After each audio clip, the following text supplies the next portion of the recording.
Mortal Kombat 2021 movie versus trailer review. All J-Rocc just seen the movie, and now it's time. It's time to ask the question, which one was better? The movie or the trailer? Come on back so we can talk this thing out. J-Rocc has come back to YouTube. What is happening in with the millions and millions of J-Rocc fans from all over the world? Baby, J-Rocc is here. Oh, and it is time for J-Rocc's movie versus trailer review. That's right, baby. J-Rocc just got finished watching the electrifying Mortal Kombat 2021, and it is time for the Great One to give his review. Oh, for those of you who are here on the Great One's channel for the first time, or you're coming back one more again, take a moment and hit that subscribe button. Do it now while they are chanting J-Rocc's name.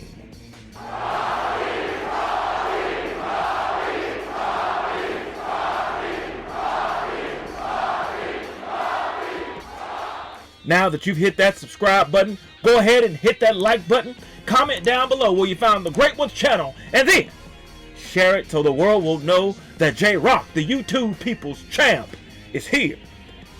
In addition to that, if you got a request or reaction you want me to do or check out a video or something, J-Rocc says put it down in the people's comments below, right? And if I choose your request, I'll give you a quick shout out, all right? Now, the movie.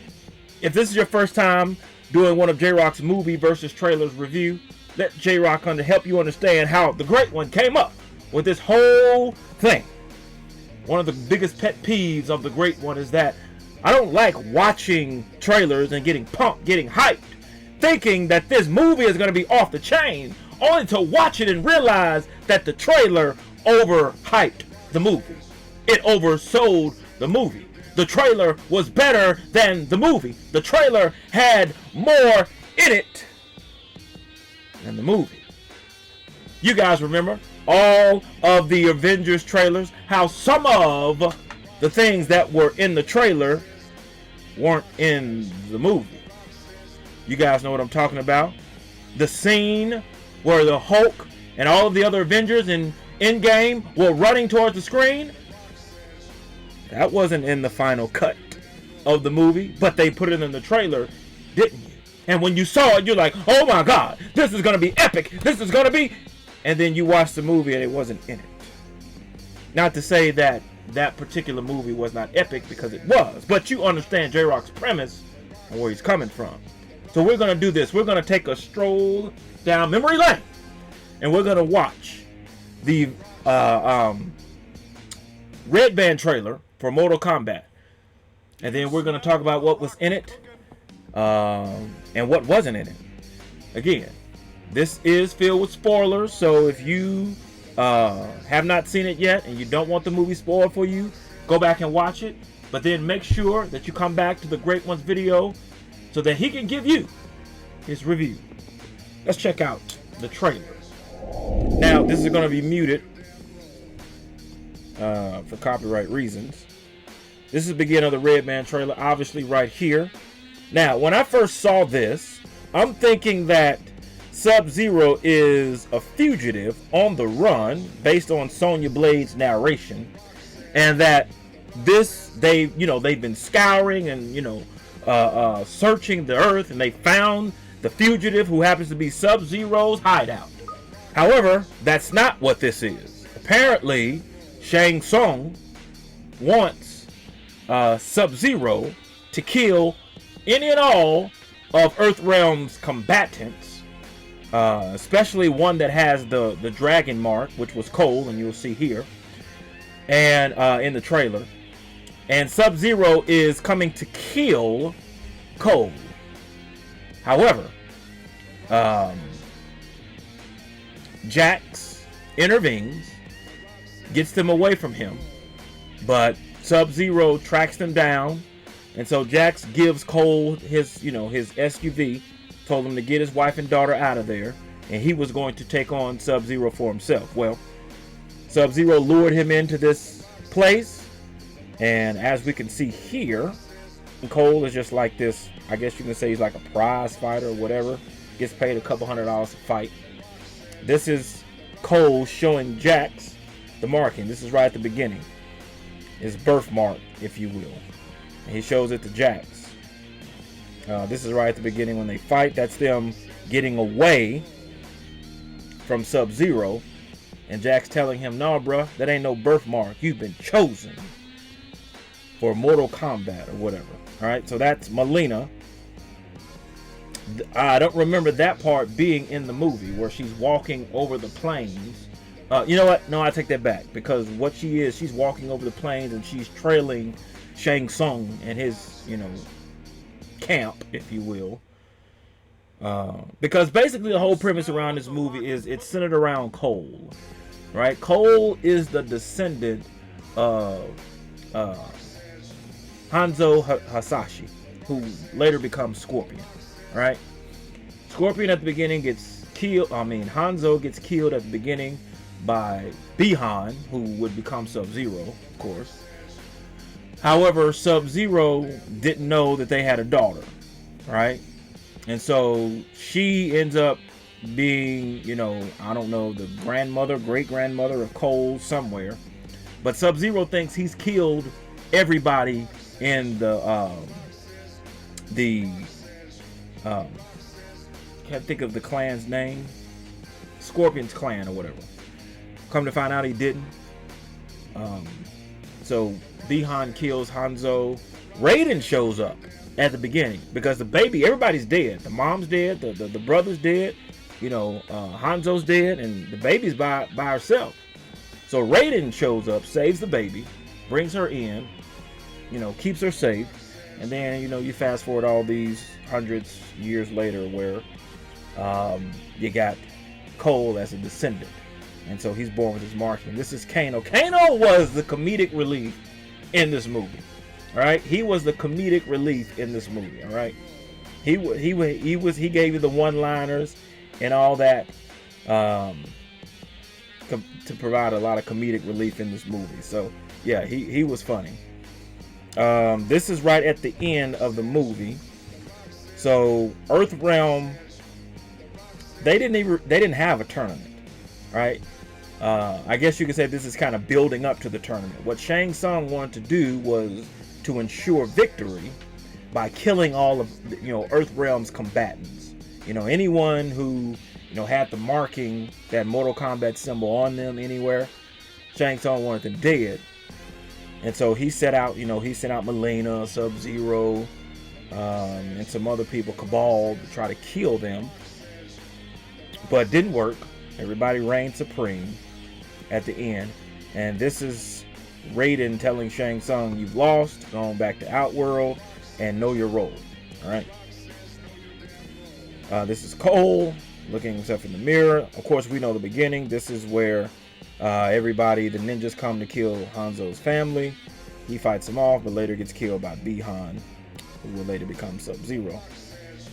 And so, yeah, this is, can I just say that the gore and in this movie was on point. You saw fatalities from the video game, even though it wasn't in the tournament. It was just them, fighting and finishing one another off, if you will. And they used fatalities. You saw Kung Lao's, throwing his hat on the ground and it's spinning. Can't remember who that was. Some chick with some wings or whatever. But be that as it may, let's move on. It's beginning right there. See, so they're looking. This is Liu Kang. Who is that? Oh, that's Kano. Sorry. So yeah, Kano is supposedly was going to help them find Raiden's temple to train. Sonya lied like she had $3 million and she was going to pay Kano that money, which in fact she didn't. She was lying. But Liu Kang finds them trying to find the temple, and then he leads them there. Now, Liu Kang in this movie, now again, this is, the tournament doesn't actually take place, okay? But Liu Kang in this movie doesn't come across as the badass, at least in my opinion, that he did in the video game. Not to say he was weak or a punk, because, you know, he's shooting fireballs from his hands. But in some of the fights, you know, a lot of the guys were getting the upper hand, like Sub-Zero. He tried to fight off Sub-Zero. Sub-Zero whooped his ass. Laid the smackdown on him. And so he would fight Cabal. Cabal would get the best of him. Now later, he would later on kill Cabal, you know, using his dragon fatality. But he just didn't seem like the Liu Kang, the grand champion, you know, but whatever. So they're looking for Raiden's temple. They ultimately find it. This is where Kano tries to fight Sonya, and then she puts him on his back, letting him know, bro, I ain't no, this ain't no easy win, brother. Okay. This is Kano. He was, before they went to find Raiden's temple, Sonya had, you know, captured Kano right here. She captured him, tied him up. Oh, she tied him up, and then, you know, Reptile shows up, and I'll show you that once we get to it.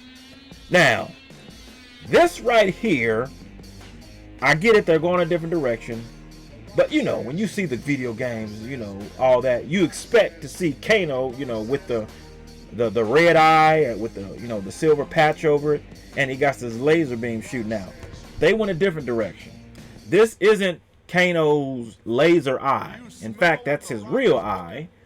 But apparently he's found his key, or kano as they called it. This power within, you know, because he has the mark, the symbol on him, and he's supposed to be one of the people to protect Earthrealm. Well, you know, Kano is only out for himself. He ain't trying to help nobody. You know, if the price is right, he'll turn on you, which is what he did eventually with Sonya. But he ultimately, later on in the movie, finds his kana, builds up this kana and this key. He was arguing with Kung Lao and Liu Kang, which was funny, by the way. He finds this key, and you know, there it is, his laser eye, which, you know, was different. I was expecting the laser, you know, eye thing, but whatever. So he finds his key. This is Liu Kang in the temple. Oh, and so right here, this is him fighting Sub-Zero, trying to fight off Sub-Zero, but doesn't work. Sub-Zero, you know, gets the upper hand, wins, escapes. This is Jax right here. Now, after Sub-Zero, you know, basically amputates by freezing off his arms, Raiden finds him, brings him back to the temple, and they give him these small, puny little, you know, mechanical arms. You know, they look like metal bones, right? They're so puny, and he's trying to learn how to use it, you know, and he can't do it because they're not really, you know, strong enough. Well, he too finds his kana, right? Trying to save Sonya because a boulder had fallen down on her thanks to Kano. And he's trying to lift it up, but he's too weak. But then, you know, he finds his kana, lifts it up, throws it out of the way, and then they morph in these two, you know, the normal Jack's huge, humongous arms, you know, the 42-inch pythons, or the 24 or whatever size Hulk Hogan said. But this is him finding one of Shang Tsung's minions. Can't think of his name. The guy with the hammer. Jax lays a smackdown on him, performs the head clap fatality thing, you know, head explodes, as I'm sure you can imagine right here. Kung Lao, he shows up to help Liu Kang, who was about to get frozen by Sub-Zero. He, you know, out of nowhere, the hat comes, hits Sub-Zero, he pops up out of the floor, and then they begin to fight Sub-Zero.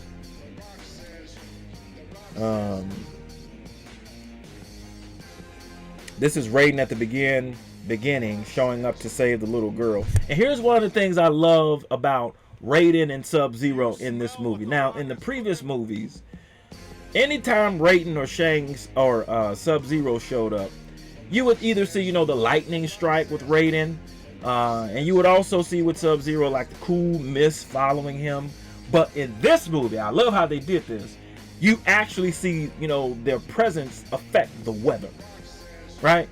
Like when Sub-Zero was showing up to try to kill Cole, it started snowing, right? And then hail started falling. And then he just showed up like, you know, straight out of low cash, you know what I'm talking about? And when Raiden gets ready to show up, it's raining like a thunderstorm. So I like how they did that little, you know, little tweak here and there. I like how they did that. The dude who played Raiden, he did a good job. He just don't look like, you know, when I think of Raiden, the god of thunder, you know, I think of him being this big, you know, menacing, towering figure, towering over, you know, about 6-7 foot dude. Dude probably, you know, about like 5'6", you know, 5'8", 5'9". He just didn't look like Raiden to me. That was just my opinion. But he did good. Did a good job of playing the character. That's Jax with his new arms. And so right here, if I can go back to it.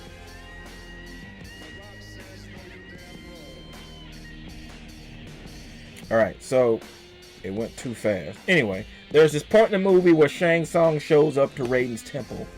And, you know, Shang Tsung is like, you know, the elder gods don't forbid, you know, conflict before the tournament. So he brings in Melina, Shang's, Sub-Zero, Cabal, trying to kill, you know, everybody that's with Raiden. Raiden then throws his rod down that puts up this electric barrier protecting them or whatever. Kind of cool. Now, right here, this is toward the end of the movie. The showdown. Oh, the coup de grace of this movie was when Scorpion came for Sub-Zero's ass. Oh, it was on. Oh, that was the coup de grace of this movie, man. When Sub-Zero, because at the end, you know, and I'll show you here in a second. Cole is fighting Sub-Zero, all right? Sub-Zero has Cole's wife and daughter. He's about to kill all of them, okay? Cole has Hanzo Hasashi's spear that he used at the beginning, and he's trying to use it on Sub-Zero, and Sub-Zero's like, you one of his folks? You Hanzo's great-grandson? Oh, okay. So I'm about to make sure all y'all dead. But right when he was getting ready to stab him, here comes Sub-Zero with that damn spear. And then you heard the famous words of Sub-Zero. Not Sub-Zero. The famous words of Scorpion. Get over here. Man, I was hyped as hell when I saw that, boy. I'm like, that's how you do it. Because Hanzo dies at the beginning, but you don't see him until the end when he comes back for Sub-Zero. And what makes it better, because they had done a good job of making Sub-Zero look like the creme de la creme, the ultimate badass in this movie. Nobody could mess with Sub-Zero in this movie. His ninja skills and his powers, it was just too much for folks to handle. Okay? But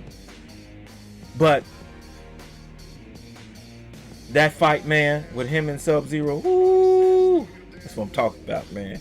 But after Scorpion kills Sub-Zero, he's teleporting back. He tells Cole, take care of my ancestors or whatever, and then he goes back to the nether realm or whatnot. But man, that fight was off the chain. This is Liu Kang when he finds Sonya and them walking towards the temple, leading them back. And this is when we saw the clip. Melina stabs Sonya with her side, then she licks the blood. Come to find out, she's like, you're not one of the descendants to fight in the tournament. So she just vanishes and leaves Sonya by herself. Kano shows up like, sure, well, I'll kill her. Statue of Shao Kahn. This is Sub-Zero showing up to try to lure Cole away from the temple. He shows Cole the bracelet that his daughter made him. And he freezes it and crumbles it. And then Cole chases Sub-Zero back to the place where they fight, and Scorpion ends up showing up. And this is Liu Kang's fatality, where, the dragon finisher, right here. This is Cabal down there. He doesn't bite him in half like in Mortal Kombat 2, where he, like, you know, rips his torso off. He bites him, and then he ultimately is set on fire and dies. Cabal. So it was pretty cool how they did that. Right here, this is Goro, and I didn't notice this at first, but this is Cole. Now, Cole apparently finds his kano, you know, when he has to say, because Goro shows up to try to kill Cole's daughter and wife, but then Cole is there with them, and he shows up, and Cole is like, oh crap. And then he finds his kano, you know, and ultimately saves them from him. He no, he didn't. Did he decapitate him? He used some of these, you know, blades that he has, and he cuts Goro, you know, his intestines out. And I think, remember, he cut one of his hands off, and then he cuts his head off, you know. But it was good how they did Goro. I liked how they used him this time. Unlike in the original Mortal Kombat, he just seemed just kind of, you know, technology back wasn't as then as it is now, so you guys understand. But this is Sub-Zero showing up, influencing the weather and trying to kill Cole and his daughter. More so Cole than anything. He don't really care about his daughter, but he shows up there. This is Shang Tsung. Now, you remember what I said at the beginning? How they always seem to have parts in the trailer that aren't in the movie? This is one of them. This part right here, where he makes this, like this sai, or this sword, and he says, I am Sub-Zero. That part was not in there. It was not in there. The whole part where he's making the ice sword was not in there. Okay? They did not put that in the movie. This is what I'm talking about. Movie versus trailer. Which one was better? Because a lot of times they be overhyping the movie, alright, by making you think, oh, this is going to be in the movie when it ain't. Alright. And the one who says I am someone is Scorpion. I can't remember his line verbatim, but it was something like I am Scorpion or something. But be that as it may, let's move on. They fight. This is the fight scene. All of this is in there. Freezing the blood. That's in there. And then he kicks him through the little ice wall or whatnot, which was. This is when he shows up. He throws a spear right through his arm, and then he says, "Get over here!" And I was hyped, man. The way they did that was off the chain. Right there. And then, of course, last and not least, that's when they fight all the fatalities. That's right there. Alright, so this, I don't know if I can get it right there. That is Reptile. Okay? And he looked just like one, too. But that's Reptile right there. Reptile, Cole goes, Jax tells Cole to go find Sonya Blade at this address. He goes and finds her. Sonya's telling him about the, you know, the marking, the tournament, and all that. Kano is in the other room, chained to the floor, and Reptile shows up. Now he's camouflaged, you can't see him, and he's, you know, whooping everybody's ass. But then he has, you know, similar to the alien, where, you know, their acid burns through everything. Same thing with Reptile. Kano uses the acid to break free of the chains, and ultimately Kano is the one who kills Reptile. You know, he does the, you know, reach through the chest, grab the heart rate, you know, fatality, and then he utters the words, Kano wins. Your freaking beauty. Right there. So, and so J-Rocc says this, which one of these was better, the movie or the trailer? Now J-Rocc admits this is sort of difficult because the trailer was off the chain. Alright? But J-Rocc has to deduct some from the trailer because not everything in the trailer was in the movie, right? But the trailer did not overhype or oversell the movie. The movie lived up to the excitement that the trailer presented, in the great one's opinion, of course. So I score on a scale of 1 to 5. I would give the movie a 4.5 because it wasn't perfect. All right. I didn't like how they made Liu Kang look weak. I didn't like the fact that, they didn't actually have the tournament itself. But I like how they ended it, though, because the tournament is coming, which, obviously they're going to have another Mortal Kombat movie. And at the end, Cole, not J. Cole, says, "I'm going to Hollywood." And the guy he's talking to says, "What's in Hollywood?" He says, "Not what, who?" And then he walked past this poster, and you see, the Johnny Cage belt and the Johnny Cage poster hanging up. So he's going to try to get Johnny Cage, apparently. So he must going to be in the next movie. But I like the little reference they did. But 4.5 out of 5 for the movie.